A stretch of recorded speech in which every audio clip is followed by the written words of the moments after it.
ਪੈਂਦੇ ਦਾ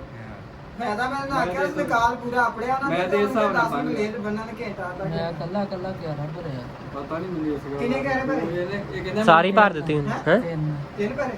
ਉਹ ਪਰ ਕਿੱਲੇ ਚ ਨਹੀਂ ਕਿੱਲੇ ਚ ਦੋ ਇੱਕ ਕਹਿ ਉਰਲਾ ਭਰਿਆ ਹੋਣਾ ਕਿੰਨੇ ਜਿਹੜਾ ਪੈ ਗਿਆ ਸੀ ਅਗਲੀ ਵਾਰ ਯਾਰ ਤੇਰਾ ਘੰਟਾ ਪਾਣੀ ਪੈ ਜਾਂਦਾ ਤੇ ਉਹ ਭਰ ਜਾਣੇ ਅਗਲੀ ਵਾਰ ਦੇ ਦਾਂਗੇ ਜਿਹੜਾ ਘੰਟਾ ਪੈ ਜਾਂਦਾ ਪਾਣੀ ਤੇ ਦੋਵੇਂ ਭਰ ਜਾਣੇ ਕੋਈ ਨਹੀਂ ਸਾਡੀ ਵਾਰੀ ਕਿੱਦਾਂ ਨਹੀਂ ਆਉਣੀ ਫੇਰ ਆ ਗਈ ਇਹਦੀ ਆਉਣ ਵਾਲੀ ਆ ਚਲੋ ਕੱਲ ਕਿੰਨੇ ਘੰਟੇ ਆ ਸਾਡੀ 8 ਘੰਟੇ ਪਾਣੀ ਮੰਗ ਨਾ ਲਈਏ ਹੋਰ ਕਿਤੋਂ ਉਹ ਨਹੀਂ ਹੁਣ ਕਿਹੜੀ ਲੋੜ ਆ ਵਾਸਤੇ ਉਹ ਪੂਰਾ ਹੋ ਜਾਣਾ ਬੁੱਧ ਨੂੰ ਇਹਦੀ ਵਾਰੀ ਆ ਜਾਣੀ ਬੋਦਾ ਦੀ ਵਾਰੀ ਕੱਲ ਡੋਬੀ ਨੂੰ ਵਾਰੀ ਅੱਜ ਮੰਗਣ ਨਹੀਂ ਹਾਂ ਅੱਜ ਮੰਗਾ ਓਏ ਜ਼ਬੈਰ ਕੋ ਵਾਰੀ ਮੰਗ ਲਾ ਇੱਕ ਉਹਨੂੰ ਕਹ ਮੇਰੀ ਮੋਟਰ ਜ਼ਬੈਰ ਦਾ ਨਾ- ਬਣਿਆ ਜ਼ਬੈਰ ਕ ਮੰਗ ਲੈਨੇ